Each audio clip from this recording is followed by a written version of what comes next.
privilege. It is a privilege to get to know all four of you and to get to hear your stories. You're all working in discrete areas of health innovation, and yet there are many crossovers that we can explore today. So we'll just start with a round of introductions. So tell me who you are, and by way of your health moonshot, give us a vision of your company. So Stuart, we'll start with you, and we'll move down.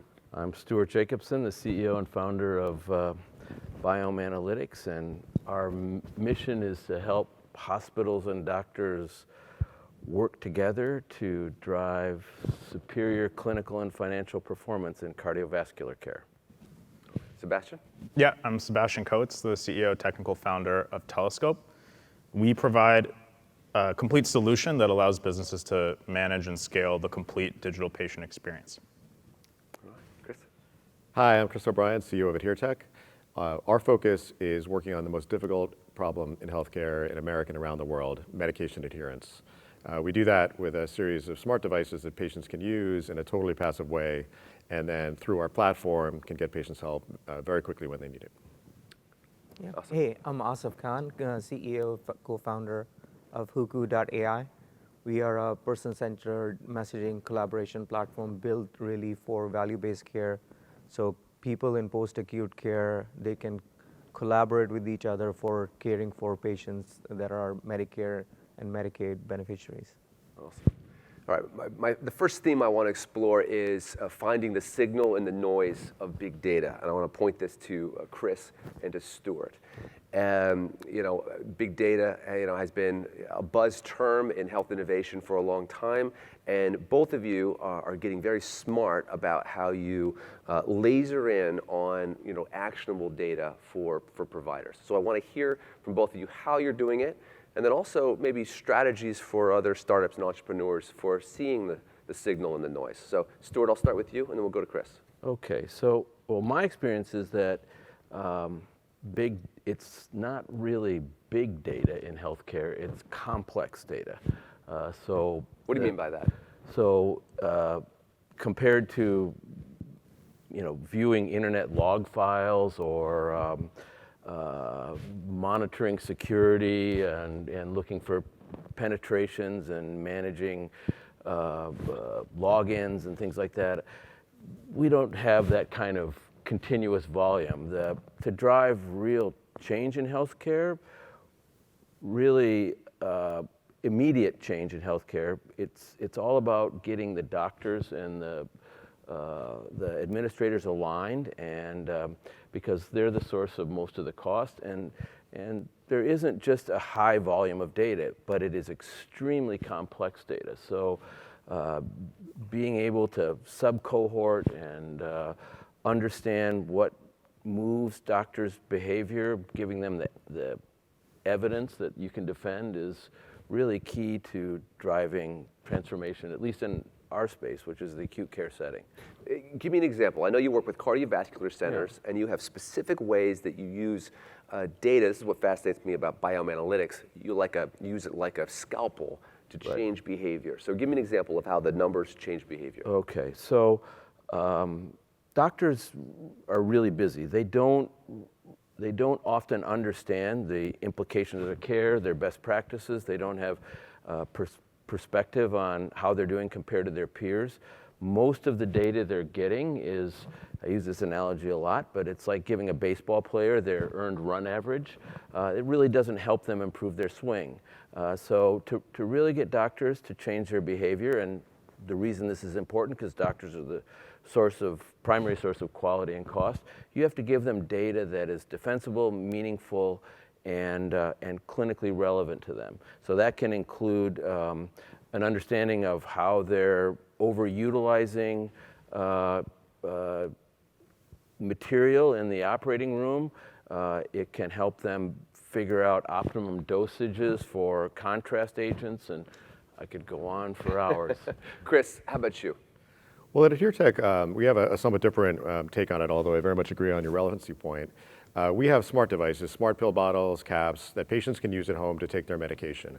And what that does is create a signal out of the home. These devices are connected over a cellular network securely to our back-end platform, and then we integrate with whatever the care setting is for that patient. So it might be, for example, Tennessee Oncology is a very large oncology practice in Nashville.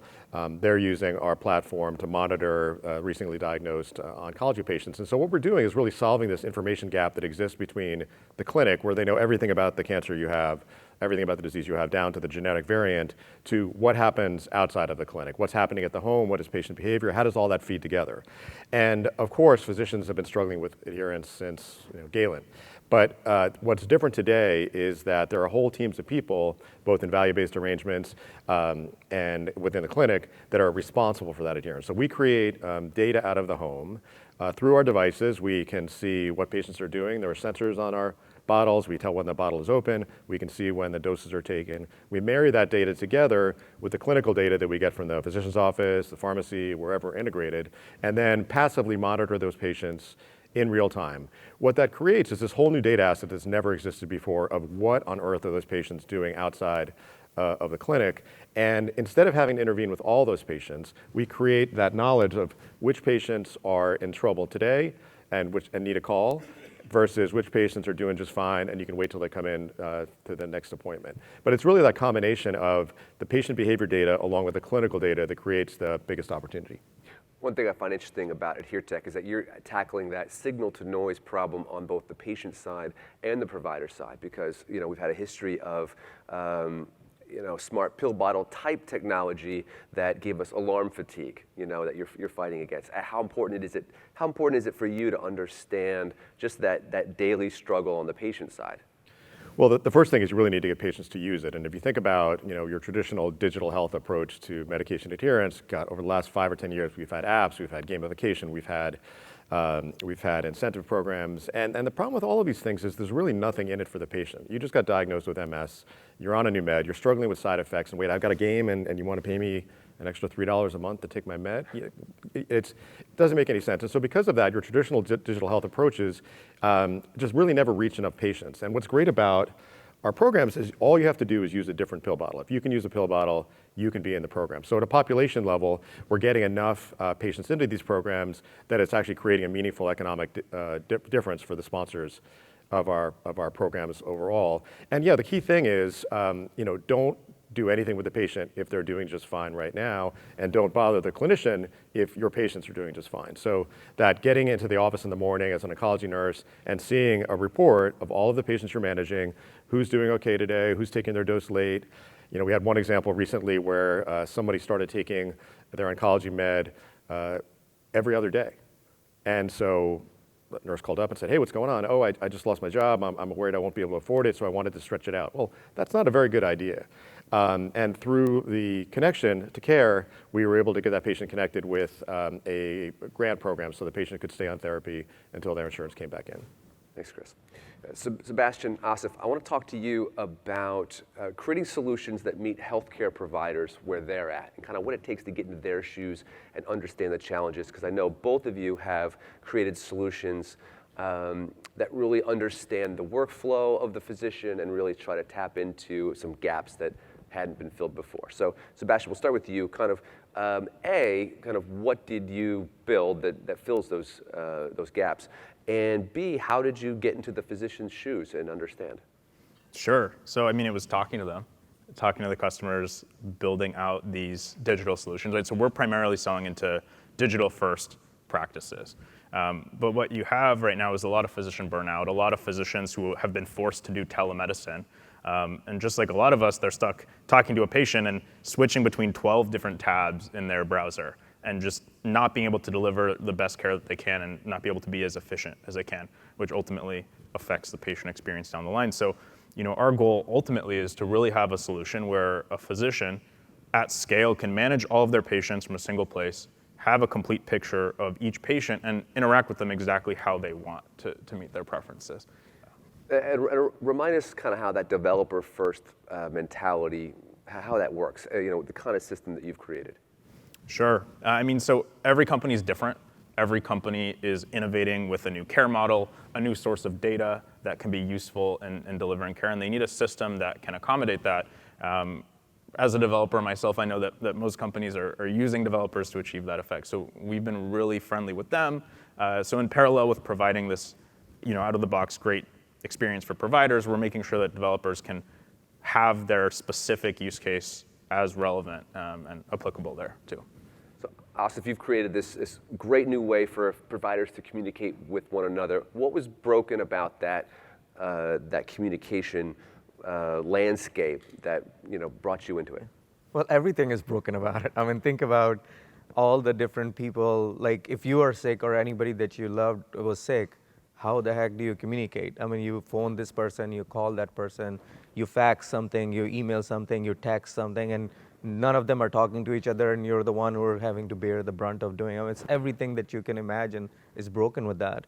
So what we did, because I've been here in post-acute care for the past 10 years, trying to solve that problem, and I think we finally got it. So it's think of it like a Slack channel or a Teams channel, but its channel is for a patient. Just like in EHRs, you have charts, patient charts. In Hucu, you have patient channels. In that patient channel, you can bring anybody together, like a doctor and a nurse and a home health and a hospice and a therapist. And now you start communicating on one side with the clinical team, and then you press a button, you switch mode, and now you can communicate with the patient or the family members too. So that ability to collaborate and give people time back, because especially in post-acute care for caring for seniors and Medicaid populations, it's a lot of chasing. Some of our case managers, they say they save 3 to 4 hours a day because they don't have to look for people or look for information, so it's already there. And above that, as people communicate, we adjust the acuity score for each patient. So now it's even more easy to manage my population in real time because people are doing their job. They're just communicating via secure text in Hucu, but we take that information and we say, oh, out of these 2,000 people, these 20 are high risk. So everybody can focus on those. So we're just trying to augment and simplify the chaotic workflow that's out there for patient care in post-acute. What's really inspiring to me is how these macro ideas, they filter down to real patient lives. Right. Sebastian, you mentioned the idea of physician burnout. So, a communication tool might give you a few more hours of your day, right, but it's giving life to the physician, yeah, and to the patient. How do you think about that?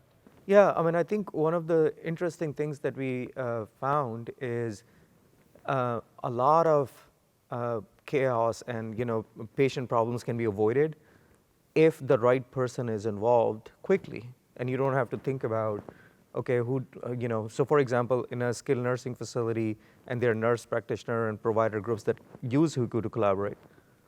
A lot of times, those people in skilled nursing, they're transient in post-acute care, right? They're here today, gone tomorrow. They don't know who to call, what their phone number is, what their title, they don't know. But what we built in Hucu is they just press a button and the right person gets automatically injected into the channel. And we are seeing actually hospitalizations being avoided, timely wound care being done. I mean, it's remarkable, like how fast you can make decisions, if you don't have to worry about who to talk to. Yeah, and it's in a format that many people are already familiar with. Yeah, if you know how to text, I mean, that's the most dumb way to communicate right now. All right, I want to hear what your next health moonshot move is. I want to hear what you're most excited about for the next year for your company. We'll start with Stuart and go down. Well, we just want to keep doing what we're doing, basically. We've saved, on average, 10% of the direct cost of care in most of our clients, and that's tens to hundreds of millions of dollars in larger health systems. And we just want to get the word out and use our case studies and continue to do that over and over again. Who's your ideal client, partner? I'm going to add this to the lightning round. The ideal partner.